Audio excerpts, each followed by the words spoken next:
For the first time in history, a former U.S. president has a mugshot. This following their time in the Oval Office. Former President Donald Trump surrendered himself today at the Fulton County Jail in Atlanta.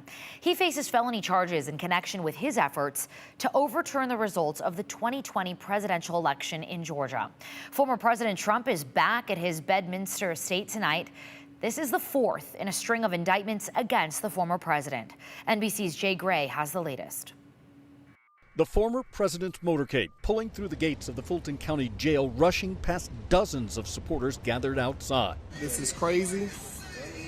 It's sad, and I never thought I would see it in my life. Mr. Trump surrendering to state police, facing more than a dozen felony charges, including racketeering and conspiracy for his alleged efforts to overturn results in the 2020 presidential election in Georgia. Inside the facility, less than 30 minutes, the former president is read his rights, fingerprinted, has an inmate ID assigned, and mugshot taken.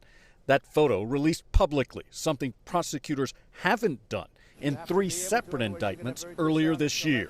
What has taken place here is a travesty of justice. We did nothing wrong. I did nothing wrong. Mr. Trump pausing before boarding his private jet, denying the allegations and saying the now 91 charges he faces in 4 separate cases are politically motivated. What they're doing is election interference. They're trying to interfere with an election, and we have every right, every single right, to challenge an election that we think is dishonest, that we think is very dishonest.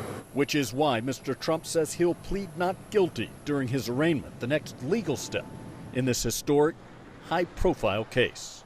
Jay Gray, NBC News, Atlanta.